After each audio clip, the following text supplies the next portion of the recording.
Assalamualaikum warahmatullahi wabarakatuh. Perkenalkan, kami dari kelompok Logika Fazi yang akan membahas dua agenda pada kesempatan kali ini, yaitu konsep dasar logika fazi dan juga algoritma dari logika fazi. Pertama-tama, perkenalkan, nama saya Nur Fadila sebagai moderator dan juga pemateri pertama. Lanjut, untuk menghargai waktu, langsung saja kita masuk ke materi yang pertama. Baik, di materi pertama atau slide yang pertama, kita akan mengenal terlebih dahulu apa yang dimaksud dengan logika, apa yang dimaksud dengan fazi. Di sini fazi dapat diartikan sebagai samar, tidak jelas, dan tidak presisi. Adapun fazi logik atau logika fazi adalah logika yang samar. Kemudian Kripps logik atau logika pasti, yang dimana memiliki nilai 0 atau 1. Kemudian logika fazi adalah logika yang memiliki nilai antara 0 dan juga 1. Baik, di slide kedua kita akan melihat penerapan logika fazi pada masalah dengan unsur ketidakpastian atau uncertainty dan ketidaktepatan imprecis. Contohnya, mobil dianggap ngebut jika kecepatannya lebih dari 80 km per jam. Nah, di sini di mobil A yang memiliki kecepatan 80,1 km per jam. Apakah mobil tersebut dapat kita kategorikan sebagai mobil yang ngebut? Nah, menurut presisi manusia, yaitu kurang lebih ngebut atau agak ngebut. Nah, dari penjelasan di atas kita dapat menyimpulkan bahwa logika fazi dalam penerapan unsur ketidakpastian dan ketidaktepatan dapat disimpulkan bahwa logika fazi itu memiliki sifat yang samar atau tidak presisi. Yang kedua, logika fazi adalah cara yang tepat untuk memetakan ruang lingkup input ke dalam suatu ruang output. Sebagai contoh, seorang pelanggan memberitahu ke pelayan restoran seberapa dingin minuman yang ia inginkan. Maka pelayan akan menyesuaikan jumlah es batu pada minuman pelanggan tersebut. Demikian materi dari saya alihkan ke pemateri kedua. Saya sebagai pemateri 2 akan membawakan materi yaitu himpunan fazi. Pada himpunan tegas, Kripps, nilai keanggotaan suatu item X dalam suatu himpunan A yang sering ditulis dengan X memiliki dua kemungkinan, yaitu yang pertama itu 1, biasa ditulis dengan angka 1, yang berarti bahwa suatu item menjadi anggota dalam suatu himpunan. Terus yang kedua itu ada 0, biasa ditulis dengan angka 0, yang berarti bahwa suatu item tidak menjadi anggota dalam suatu himpunan. Misalnya variabel umur dibagi menjadi 3 kategori, yaitu muda, parubaya, dan tua. Diagramnya seperti ini.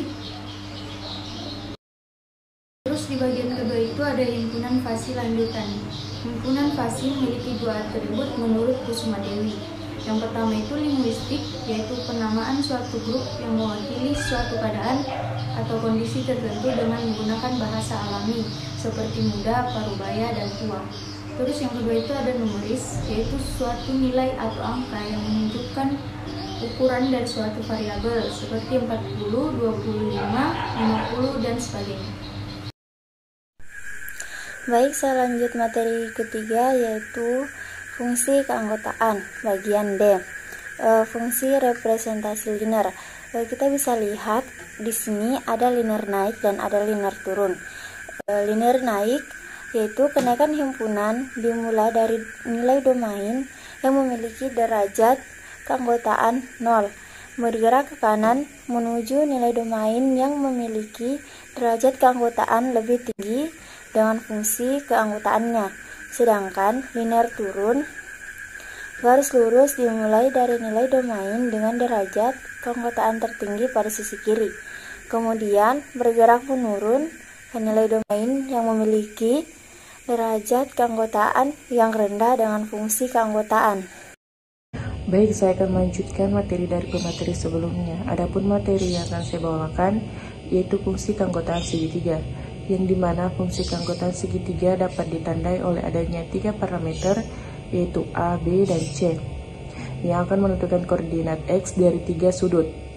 Kurva ini pada dasarnya merupakan gabungan antara 2 garis lurus Kemudian adapun persamaan untuk bentuk segitiga ini dapat teman-teman sekalian lihat pada gambar di bawah. Kemudian fungsi keanggotaan trapesium. Kurva trapesium pada dasarnya seperti bentuk segitiga, hanya saja ada beberapa titik yang memiliki nilai keanggotaan yang satu. Adapun persamaan untuk kurva trapesium ini bisa teman-teman lihat pada gambar di bawah beserta rumusnya.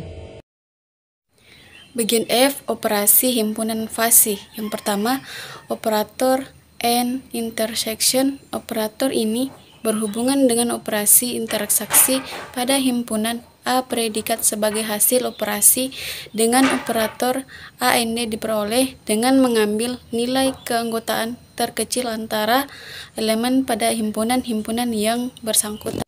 Contohnya A ke B sama dengan buka kurung minimal buka kurung 1.0,0.2 tutup kurung minimal buka kurung 0.20,0.45 tutup kurung minimal buka kurung 0.75,0.50 tutup kurung sama dengan buka kurung 0.20,0.50 tutup kurung.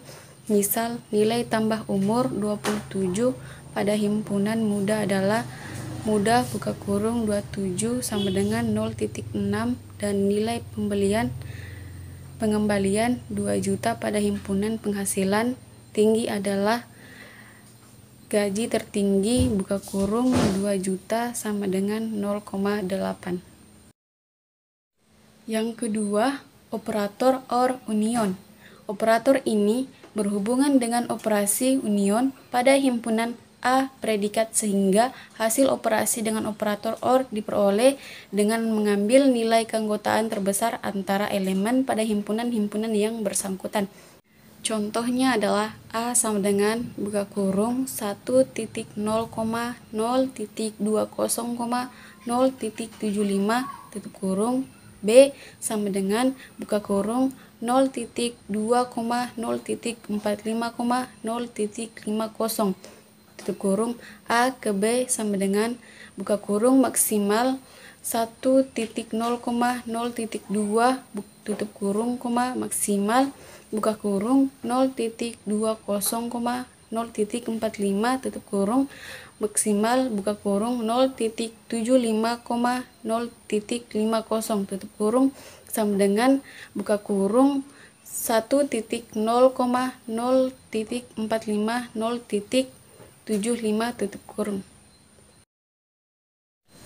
Yang ketiga, not complement. Komplement dari variabel fasi dengan tingkat pencatatan sama dengan X adalah buka kurung 1 X tutup kurung komplement buka kurung C tutup kurung. Komplement dari himpunan fasi terdiri dari semua elemen komplement. Contoh A, C sama dengan buka kurung 1 kurang 1.0,1 kurang 0.21 kurang 0.75 tutup kurung sama dengan buka kurung 0.0.8,8.25 tutup kurung. Misal nilai perolehan umur 27 pada himpunan muda adalah muda buka kurung 27 tutup kurung sama dengan 0,6, maka A predikat untuk usia tidak muda adalah sama dengan muda buka kurung 27 tutup kurung sama dengan 1 kurang muda buka kurung 27 sama dengan 1 garis mendatar muda buka kurung 27 tutup kurung sama dengan 1 garis mendatar 0,6 sama dengan 0,4. Contoh nilai yang diperlukan sebagai hasil dari operasi dua himpunan, kekuatan api atau A predikat.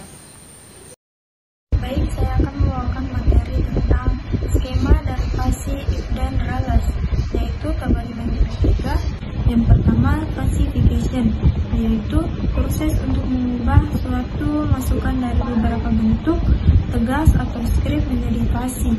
Yang kedua, fasi interface, yaitu metode untuk mengimplementasikan inputan fasi. Yang ketiga, defasification, yaitu proses untuk mengubah kembali ke bentuk script. Kembali untuk selanjutnya bisa kita lihat gambar di atas, yaitu ada 3 contoh konsep dasar algoritma pada fasi.